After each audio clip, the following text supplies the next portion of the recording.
So, Stu, how excited are you that the animal made famous by Game of Thrones that went extinct 13,000 years ago is among us now? You know, they said Trump was the greatest comeback story. And now we have the dire wolf. Yeah. Mm-hmm. So do we have any of the video of the dire wolf? Here's the dire wolves. They're little babies. Aww. Aren't they cute? Oh, my gosh, I want one. Yeah, no, you don't. No, I want one. No, you really Look how don't. Cute they are. Oh, my gosh, I want one. Oh, they're so cute, aren't they? Yeah, they're a little loud. Forget it. I'm bringing it back to the pouch. You want to get up in the middle of the night and hear, oh, no, no. So they retrieved the DNA from fossils of dire wolves 13,000 years ago. They were over. Then they discovered additional DNA, and they edited 20 genes of gray wolves and then put the dire wolf in the gray wolf, and we now have the new and improved dire wolf, which I'm not sure this is a good idea. You know, when it comes to AI, when it comes to all of that, has anyone watched a movie? Has anyone watched a movie? This was all science fiction, dystopia stuff. It's now here. So as I'm going perusing this, because remember, the next thing is woolly mammoth. And we had the CEO on the program, remember? And I said, why are you thinking about bringing the woolly mammoth back? He said, be good for the environment. What? Yeah, it'll be good for the environment. How is a woolly? Do they not fart and do they eat cows? What? How is that? He didn't really have a good answer on that, but it'll make a lot of people on the left feel good. Oh, it's good for the environment, so we'll bring the woolly mammoth back. And look they're so furry and stuff. They'll make great throw rugs in the end. So the next step is to bring back the woolly mammoth. Okay, again. You know, if you believe in Darwin, you believe in survival of the fittest. There's a reason these animals went extinct. One of the reasons, I think, for like these large, dangerous animals is so we could live. You know, there was a lot of, oh my God, going on. You know what I mean? I just want to make that clear. Maybe we've forgotten about that, but that's what those animals were doing to humans. But we'll put them on a special island, and then we'll be fine. So now we have the dire wolf, which is truly wonderful. And as I get into this, I see who some of the investors are. And one of the investors that is really excited about just pouring money into the colossal bioscience is the CIA. I'm giving you a chance to process that for a second. First of all, CIA, they've got a budget to invest in companies. Sounds like a bad idea. It shouldn't really be part of what the CIA does. Well, it's not a hedge fund, right? They're not just investing; they have good reason to invest. Okay. So if you're looking to do what the CIA does, this might be a very good application for them. Here's why gene editing is catching the eye of the... Are you ready? Mm-hmm. It's a dual-use technology.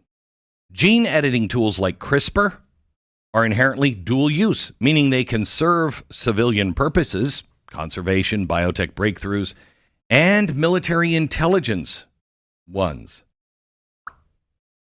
So, okay, I'm trying to... Woolly mammoths. Why would you want to bring a woolly mammoth? Well, one of them is they believe that they could CRISPR their way into bioengineering resilient organisms, you know, like spy drones that are animals. I don't know.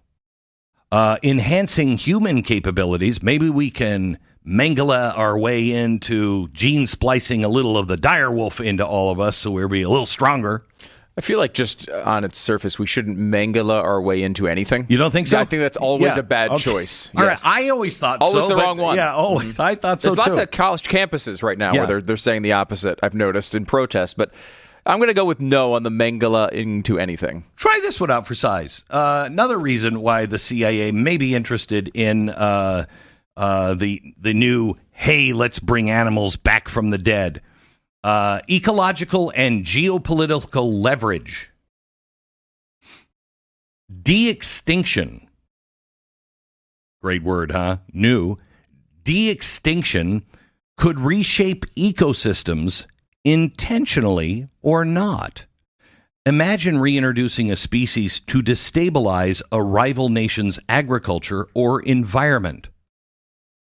Say, flooding a region with engineered pests or altering food chains.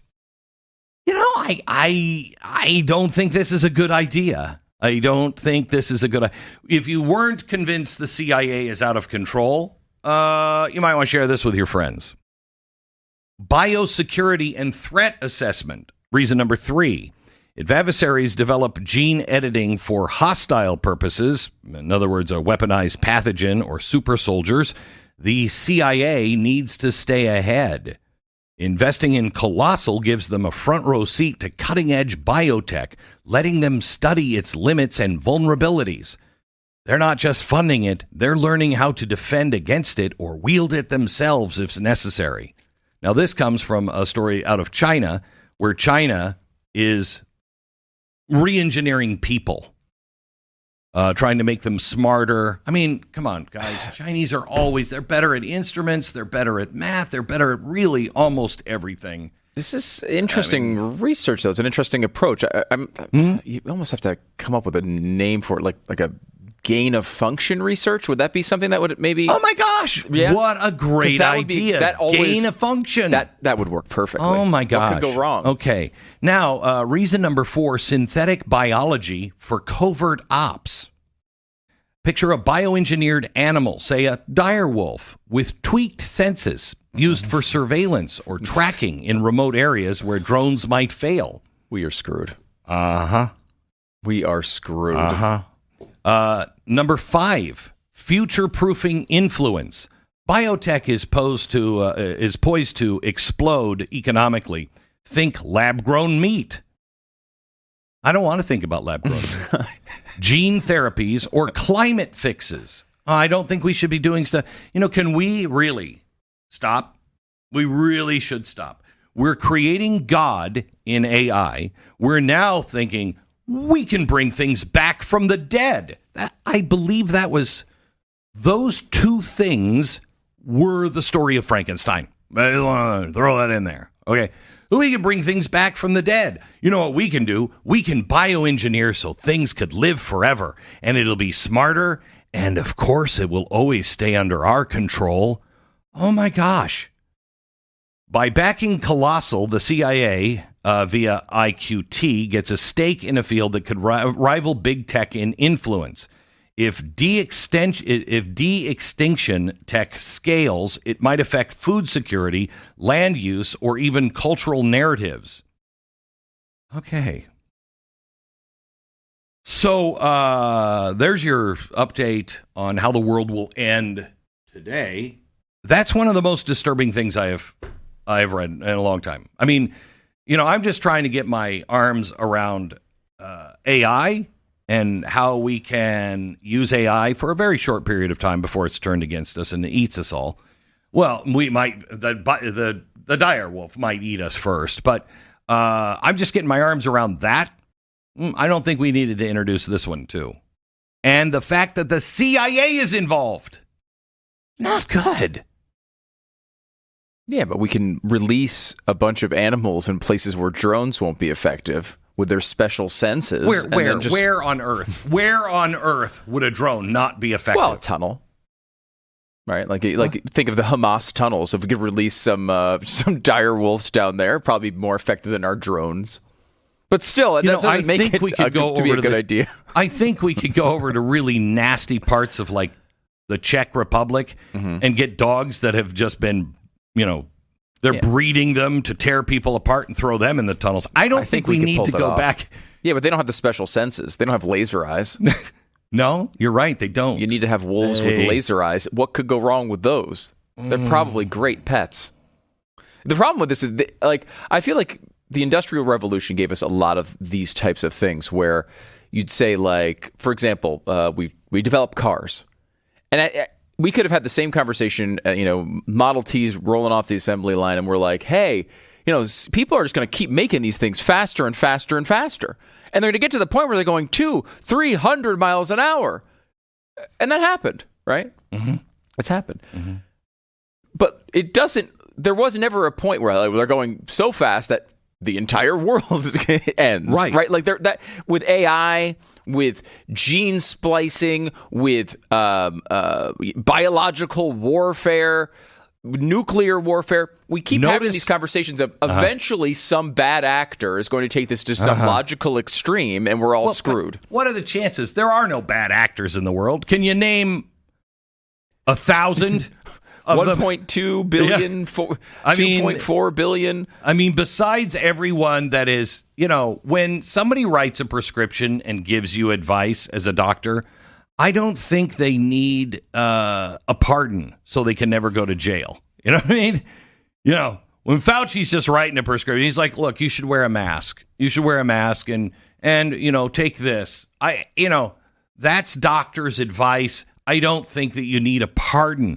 What he was doing was so corrupt that he needed a presidential pardon. I don't know. Those are the kind of doctors that maybe we should put in jail. Maybe it's just me. How do we get to this place? How do we get out? It's going to be interesting to see how this all works out, isn't it? How do we get out of this place where we just seem hell-bent on our own destruction? And I just, with all of these things, I just don't see how. I mean, like our response with nuclear weapons and biological weapons was to just try to limit them as much as possible, right? To go out and every time we heard, hey, Bob over in Iran might be doing may have nuclear weapons. Let's go over there and stop them. That's kind of been our approach, and it's worked so far. But eventually, it probably won't. And with AI, our response is, let's just keep pushing it as fast as possible with a bunch of different really smart companies competing along with governments that are doing the same thing. Well, we did kind of, that's unfair a little bit. Is it? Yeah, it is. Give me a minute and we'll break and then I'll come back and I'll explain why that's unfair. We live in a culture now that lies to women. Full stop. Career is the most important thing you can do in life. You should be nice to the dude in the dress. Let him play sports because he's actually a woman too. That thing inside of you, just a clump of cells, doesn't matter. All of this is nonsense. It's lie and it's evil. That's why the Ministry of Preborn is fighting back, and they're fighting in the best possible way with truth, compassion, and love. They offer free ultrasounds to expecting moms, showing them the beautiful human being growing inside of them and working to convince them to choose life.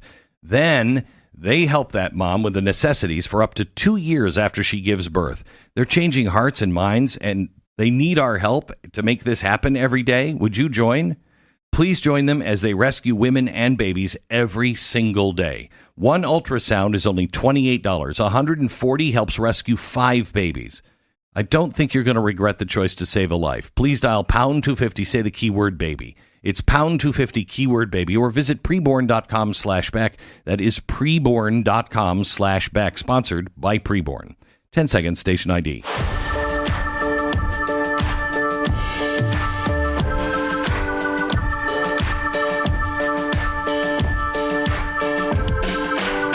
So you have to remember that we didn't control things until after we used the bomb.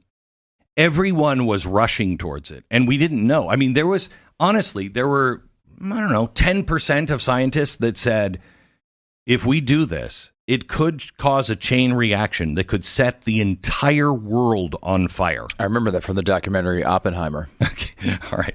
So, kind of not really. Anyway, so close. we had no idea what we were doing. We just knew we had to get there first. So afterwards, this is where it becomes fair. Afterwards, we could ban it. We could control it. It took extraordinary amounts of money to do.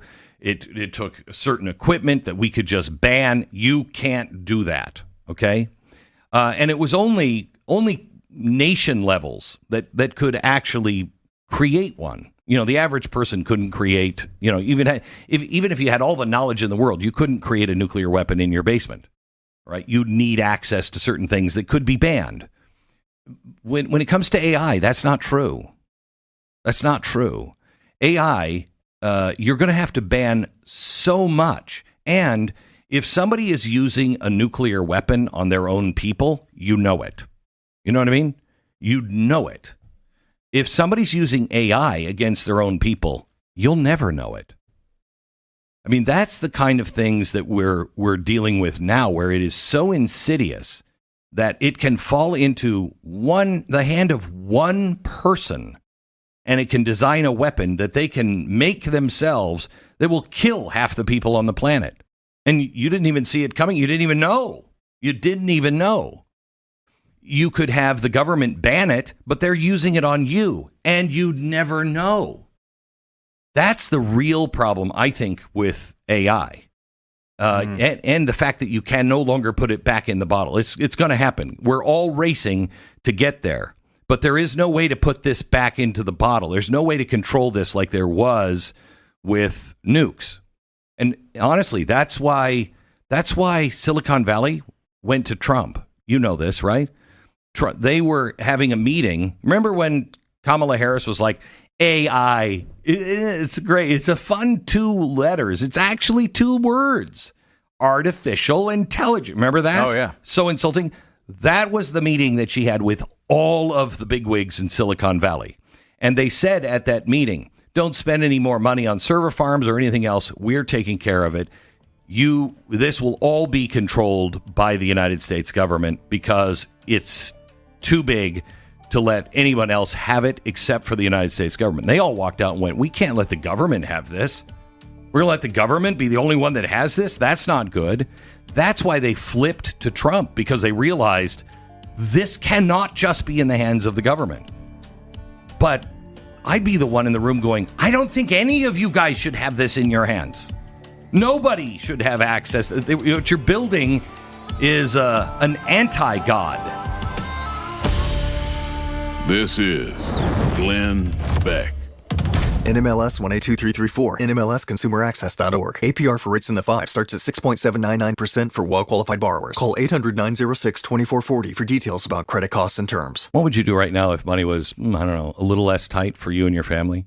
Would you travel a bit more, help your kids out a little bit more, maybe breathe a little easier because something like your monthly credit card balance wasn't hanging over your head? Here's the best thing. A lot of people, maybe including you, have more options than you realize. I mean, you were there at the kitchen table every month. You're looking at the bills and you're like, which ones do I pay? Which ones do I skip? And you haven't tapped into a lot of the tools that you don't even know you have. You don't know they exist. This is where you can get the upper hand, because you can call American Financing and get them started on the project of making your financial life so much better. I don't want you to imagine a future where your bills don't win every month. I want you to live it, where your money actually is working for you instead of just keeping you afloat and barely afloat. American Financing. Call them now, 800-906-2440. That's 1-800-906-2440. It's AmericanFinancing.net. You can subscribe to blazetv.com right now and save. You get $30 off if you go to blazetv.com/Glenn.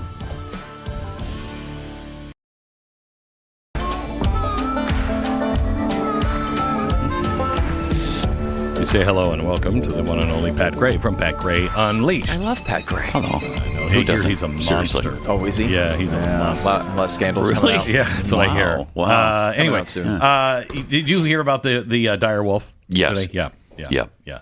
and that the CIA is thinking about now the CIA part I didn't know. You didn't know that? No. Yeah. They're thinking of investing. Yeah, they want to invest in it. In the dire wolf program. No, not the dire wolf program, but in the whole let's bring animals back from the dead. It's weird. Yeah. Why are they thinking dinosaurs could be used against the Soviets? Is that what it is? Pretty much. They're talking about bringing things and gene splicing things to use them as possible weapons. Wow. China.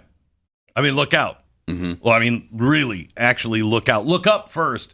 When you see those planes dropping woolly mammoths from the sky, you'll know it was us. So don't screw with us, China. It's scary. Terrifying. Yeah, it is. We were just talking about how we're doing so many things right now that all of us, the older I get, the more I realize it's not the people. It's really not the people. If there were no such thing as politicians, we'd be pretty good. I mean, we need them because we need to have some sort of, society and somebody holding things together. But they're the ones who are just, I think we could all go into a room, a big room with 300 million people where there's no politicians in there. And we go, hey, what do you say we start bringing back dinosaurs? I think we could get a consensus pretty quickly. Yeah. No. Yeah, no. No, thank you. No. Hey, let's have the CIA invest in that. No. No. You know what I mean? Right off the top. It's the politicians that are screwing things up all the time. The average person is like, I have no problem. I have absolutely no problem with anybody in Russia. I have no problem with anybody in the Ukraine. I'm sure they're both fine. I'm convinced it's the politicians because they're over there going, this is going to get us into a war. What is he doing? What is he doing? They don't say it or they'll find themselves slipping out of a window, on the 18th floor of some building. It's very cold, a lot of ice. A lot of ice by the windows. By the windows a lot of times. That's, cold air comes in. Yeah, you have a little water spilling Next out thing of you the know, plant. you're falling out a window. Yeah, you're falling out a window. It happens all the time. All the time. Yeah. Are you? I feel like we were talking about this earlier, Pat, of these things that we've created that are just getting out of control, and at some point, something really bad is going to happen with them. Mm-hmm. They're not out of control yet. What do you mean? Right. AI's so not out of control. AI is a great example of this, right? Like I was reading this thing where these people were writing about AI and the different uses for different AI systems. And they were saying ChatGPT is great for creative writing, but Grok is better for coding. And they were talking about this. And this guy was doing coding. And he's like, I just love it because every time I could just type these things in and it'll just code it and it codes it perfect every single time. And I was thinking about how that plays out over a long period of time. Because we've had where there was nobody writing code anymore. Right. Yeah. We've had this situation for a long period of time where these people, really smart people, they've learned to code. They took the advice of what was it? Was it Clinton or whoever no, it was Biden. Was it Biden? Yeah, learn to code. They learn to code, and they go through every line of code, and they're meticulous, and they do a really good job most of the time. And then there's 20 other people that are checking it and looking at every line of code because they're all familiar with how this code works. Yeah.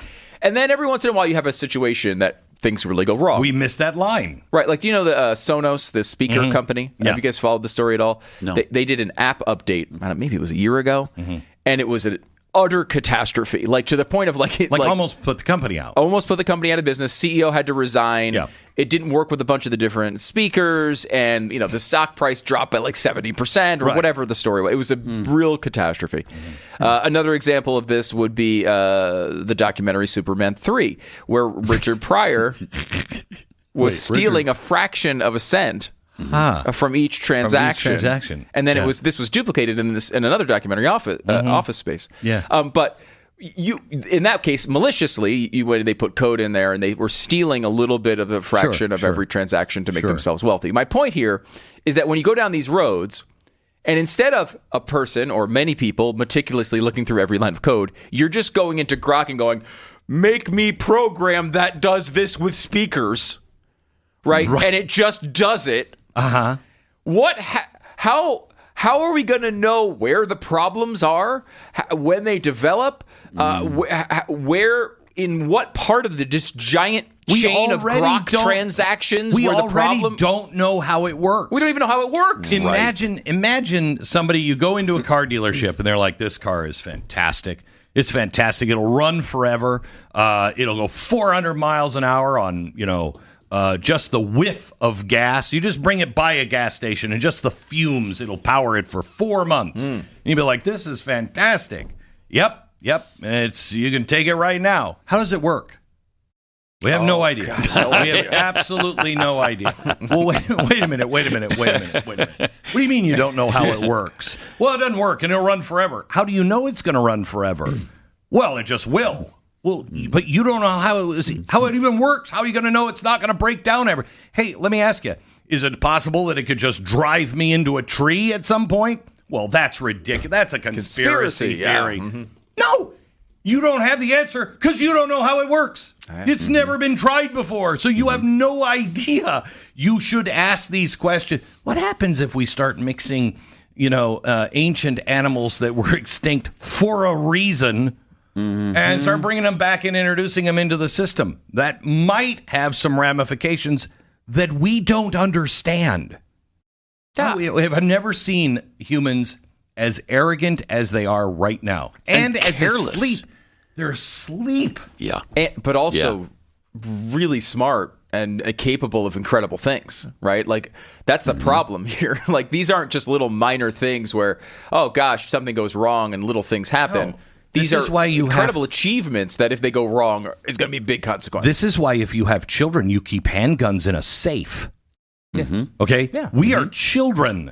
Yeah. We are children. The smartest of us are children working with these things. No.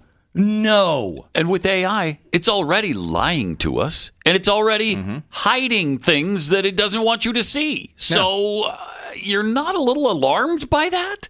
And nope, we just keep going forward. We just keep barreling full steam ahead. I have to tell you, because I've been struggling with this. I mean, Stu, I've been talking about this since the 90s. The night when we first met, probably one of our first conversations was, you don't know about AI? Yeah, you don't know what it can do? It was one of the first times, Pat, I was bored by him. It goes all the way back then. Think about it. Wow, I see where this is going. Or went, really. It's kind of rearview mirror at this point. I mean, this has been coming for a very long time, and I have been struggling with, how do you deal with it?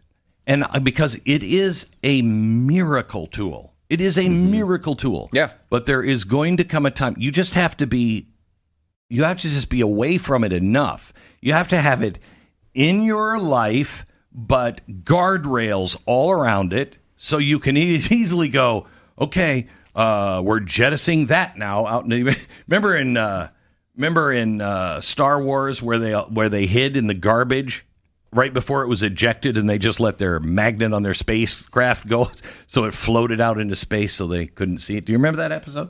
No? Vaguely. Well, anyway, at some point, we really need to be like that, where we can just like open a bay door and everything's sucked out away from our life. But I don't think you can. No. I mean, society won't be able to. Think about this. You have someone writing code for full self-driving, right? It goes into a Tesla and it's driving around and it's totally fine 99% of the time. And then one day he's like, hey, there's a kindergarten class. I'm just going to run it over. Who's at fault? I mean, no one even wrote the code. I know. I mean, the driver can't be at fault, no, right? But I guess Tesla gets sued. But this is one of the things. Remember, years ago we were talking about that MIT study, and they were doing, who does the automatic car kill?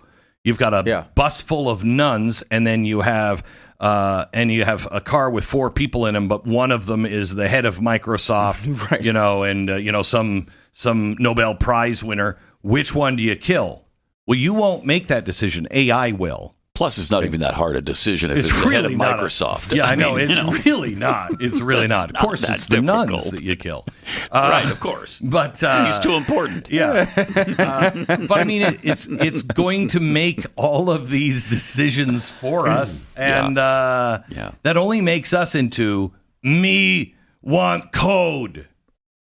Let me ask you this. If you use Grok, you misuse Grok, and you're not learning from it, you're just using it as Google. I mean, We used to sit around all the time, and I'm not pining for these days, and we'd be like, what was the name of that movie? What was the name of this? Yeah. What was it? And it was kind of like a badge of honor that you like could remember I will something. say it was fun. It was fun. Mm-hmm. It was fun. It was fun. Yeah. We don't have that anymore. Because there's always someone in the back of the room who goes, oh, it's this one, and they just hold up their phone. You're like, all right, thank you. You've ruined the conversation. I know. But we are now entering a place to where everything will be grokkified. So you don't have to even think. You just ask it if you want to go there.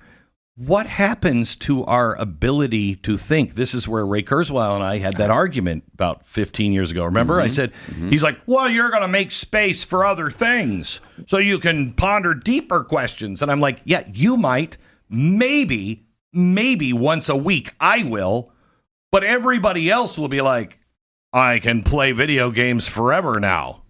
I don't have to think of me think nothing. Yeah. What was the movie where humans didn't do anything? Robots did it all, and so they were all fat and couldn't walk anymore. WALL-E. Yeah, WALL-E. WALL-E. Yeah. The documentary WALL-E? The documentary WALL-E showed us what becomes of us when machines do everything for us. We just sit around and get fat. That is so clearly a fairy tale. Because in real life, the machine would kill the fat ones. It's true. They're like, why am I serving these fat ones that can't even move? What is wrong with me?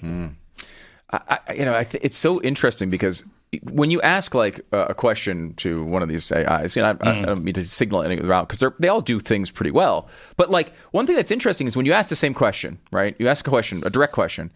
When you ask it again later, 3 days later, it gives you usually a similar response, right? Like it'll give you they should give you the same general information, but like the words are all different. It's like you're having a conversation with a human, and every time you have a conversation with a human, the words are a little bit different. They're not machines, except for Ted Cruz, who would just word for word, sound for sound, can repeat himself. Ramaswamy. There you imagine if those two could have kids, and one of them could get pregnant. That's true. Want to say. That's true. But imagine those two. That would be frightening. That would be frightening. Yeah. But like, think about how many times we do this. We all do this just as a show, right? You read an article, right? And then 2 months later, we're talking about something, and you're like, oh, yeah, I remember I was reading this piece about this, and this happened, and this happened, and this happened. How do you check your references when it's AI?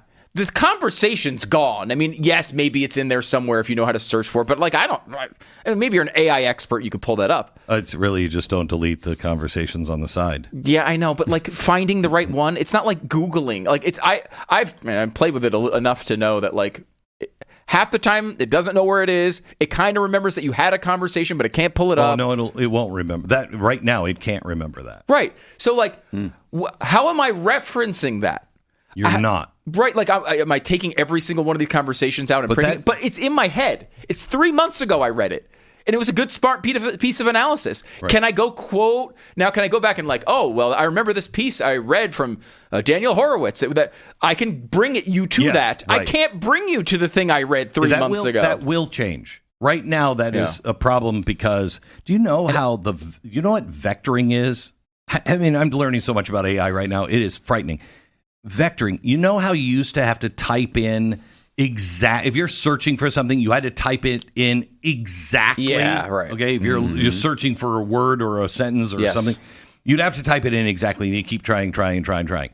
Vectoring now, the way it is looking at each word is called a token, and each word has like forgive me for you who don't really understand AI.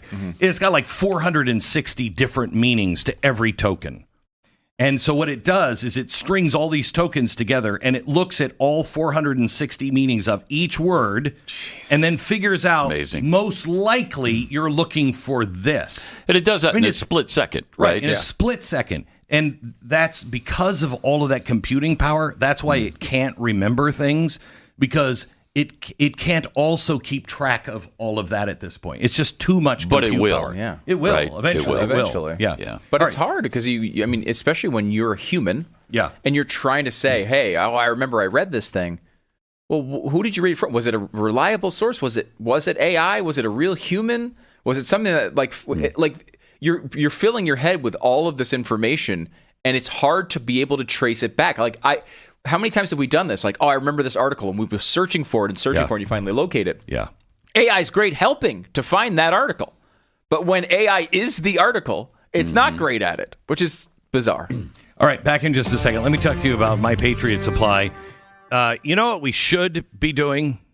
Waiting for the next crisis to take us by surprise. That seems like what we should do. Instead of like fire season, it's getting longer. Power outages are hitting harder. Wind blows a little bit. Grid goes down. Let's just forget about that and be surprised. Or we can do the opposite. I want you to go to mypatriotsupply.com, go to their website, check out the new Grid Doctor 3300 from My Patriot Supply. The thing is a beast. It's a solar generator that comes with built-in protection from EMP, electromagnetic pulses. That could be a nuke, hopefully never that, but it could be a solar flare. And this is powerful enough to run your fridge, your medical device, lights, charge your phone, laptop, whatever. Don't get caught off guard by emergencies anymore. Stay prepared with My Patriot Supply. Quiet, fume-free, safe for indoors or out, totally portable. In a world where the grid becomes less reliable by the day, Grid Doctor 3300 give you the peace of mind, practical use every single day. Get yours now. MyPatriotSupply.com. That's MyPatriotSupply.com, America's trusted source for emergency preparedness. You want the truth unfiltered? Pull up a chair, my friend. You're in the right place. This is Glenn Beck.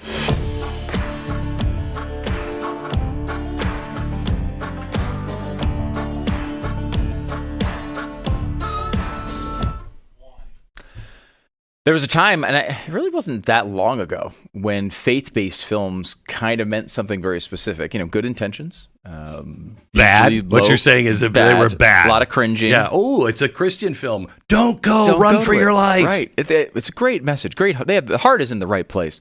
But the execution was always bad. So let's say you were not exactly racing to the theater back then. You watched more out of duty than out of desire.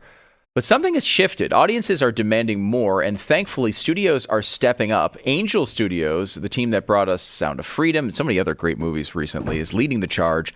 They are now back with a new project that could not come at a better time. It's called King of Kings, and it is the story about a father who is sharing the life of Jesus with his son at bedtime. But through the boy's imagination, it transforms into a sweeping animated journey through life and miracles and the sacrifice of Christ.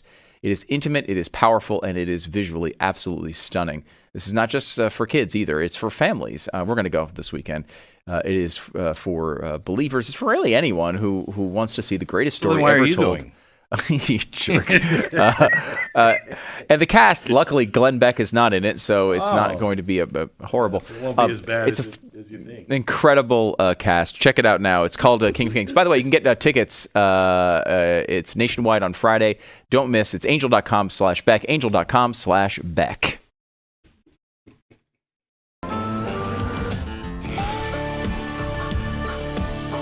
Hey, some good news. They just passed a new law in Idaho.